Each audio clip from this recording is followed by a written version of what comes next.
Friends, welcome back to Shri Keshava Kannada channel. ಈಗ ಕುಟ್ರುಂಡಿ ಮಾಡ್ತಾ ಇದ್ದೀನಿ. ಬನ್ನಿ ಕುಟ್ರುಂಡಿನ ಹೇಗೆ ಮಾಡೋದು ಅಂತ ತೋರಿಸ್ತೀನಿ. ಹುಚ್ಚೆಳ್ಳು ಪೌಡ್ರ್ ಮಾಡ್ತಾ ಇದ್ದೀನಿ, ಅಂದರೆ ಕುಟ್ರುಂಡಿ ಅಂತ ಹೇಳ್ತೀವಿ ನಾವು. ಇದನ್ನು ಮಾಡೋದನ್ನ ಏನೇನು ತೊಗೋಬೇಕು ಅಂತ ಬನ್ನಿ ತೋರಿಸ್ತೀನಿ. ನೋಡಿ, ಒಂದು ಬೌಲಷ್ಟು ಹುಚ್ಚೆಳ್ಳು ತೊಗೊಂಡಿದ್ದೀನಿ. ಇಲ್ಲಿ ಒಂದು 200 ಗ್ರಾಮ್ನಷ್ಟು ಹುಚ್ಚೆಳ್ಳಿದೆ.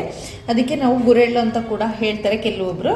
ನಾವಿಲ್ಲಿ ಹುಚ್ಚೆಳ್ಳು ಅಂತಲೇ ಇದಕ್ಕೆ ಹೇಳೋದು. ಮತ್ತು ಇದಕ್ಕೆ ಬೇಕಾಗಿರೋ ಅಂಥದ್ದು ಹುಣಸೆಹಣ್ಣು, ಒಂದು 7-8 ಅಷ್ಟೇ ಮೆಣಸು ತೊಗೊಂಡಿದ್ದೀನಿ. 200 ಗ್ರಾಮ್ಗೆ ನಾನು ತೊಗೊಂಡಿರೋದು.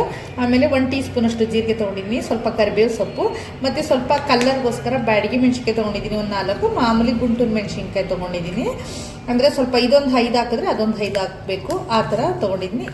200 ಗ್ರಾಮ್ಗೆ 5 ಮೆಣಸಿನ್ಕಾಯಿನ ಹಾಕಿದ್ರೆ ಸಾಕು. ಸ್ವಲ್ಪ ಹುಣಸೆಹಣ್ಣು ತೊಗೊಂಡಿದ್ದೀನಿ. ಒಂದು ನಿಂಬೆಹಣ್ಣು ಹತ್ರ ತೊಗೊಳ್ಳಿ, ಟೇಸ್ಟ್ ಚೆನ್ನಾಗಿ ಬರುತ್ತೆ ಅಂತ ಹುಣಸೆಹಣ್ಣು ಹಾಕಿದ್ರೆ. ಮತ್ತು ಬೆಳ್ಳುಳ್ಳಿ ಇಷ್ಟನ್ನು ತೊಗೊಂಡಿದ್ದೀನಿ. ಇವಾಗ ಹುಚ್ಚೆಳ್ಳನ್ನ ಒಂದು ಪಾನ್ ಬಿಸಿಗೆ ಇಟ್ಕೊಂಡು ಹುಚ್ಚೆಳ್ಳನ್ನ ಹಾಕೋತಾ ಇದ್ದೀನಿ. ಇದನ್ನು ಸ್ವಲ್ಪ ಬಿಸಿ ಮಾಡಬೇಕು. ಈ ಥರ ಚಟಪಟ ಅಂತ ಇರುತ್ತೆ.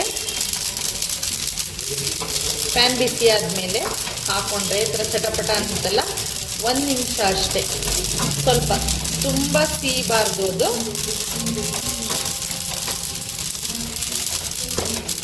1 ನಿಮಿಷದಷ್ಟು ಮಾತ್ರ ಅದನ್ನ ಬಿಸಿ ಪ್ಯಾನಲ್ಲಿ ಹಾಕಬೇಕು.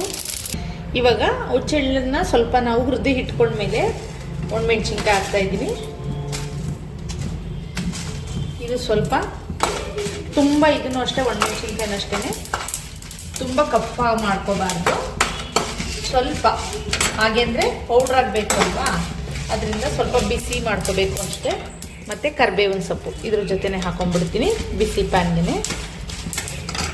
ಇವಾಗ ಬೆಳ್ಳುಳ್ಳಿ ಇದೆಲ್ಲ ಒಟ್ಟಿಗೆ ಹಾಕೊಂಡ್ಬಿಡ್ತೀನಿ ಇವಾಗ. ಮತ್ತು ಜೀರಿಗೆ. ಇವಾಗ ಗ್ಯಾಸ್ ಆಫ್ ಮಾಡ್ಕೊಂಡ್ಬಿಡೋಣ. ಇಷ್ಟೇ, 2 ನಿಮಿಷ ಅಷ್ಟೇ ಸಾಕು. ಇದನ್ನೆಲ್ಲ ನಾನು ಇವಾಗ ಏನು ಹುಚ್ಚೆಳ್ಳನ್ನು ಹುರಿದು ಇಟ್ಕೊಂಡೆ ಅದರೊಳಗಡೆ ಸೇರಿಸಿ ಜಾರಿಗೆ ಹಾಕಿ ರುಬ್ಬಿಡೋಣ ಅಂತ. ಈಗ ಜಾರ್ಗೆ ಹಾಕೊಂಡ್ಬಿಡ್ತೀನಿ.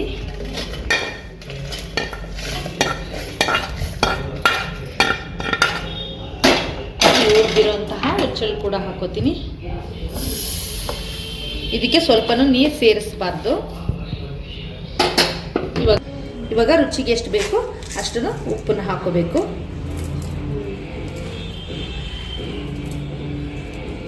ಇದು ರಾಗಿ ರೊಟ್ಟಿ ಜೊತೆ ಚೆನ್ನಾಗಿರುತ್ತೆ.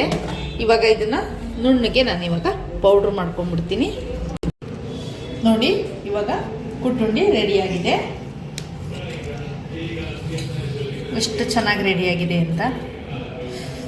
ಮನೆಯಲ್ಲಿ ಮಾಡಿ. ತುಂಬ ಜನ ಮಾಡ್ತೀರಾ, ಬಟ್ ಯಾರ್ಯಾರು ಮಾಡಲ್ಲ, ಮನೇಲಿ ಒಂದ್ಸಲ ಟ್ರೈ ಮಾಡಿ. ತುಂಬ ಚೆನ್ನಾಗಿರುತ್ತೆ.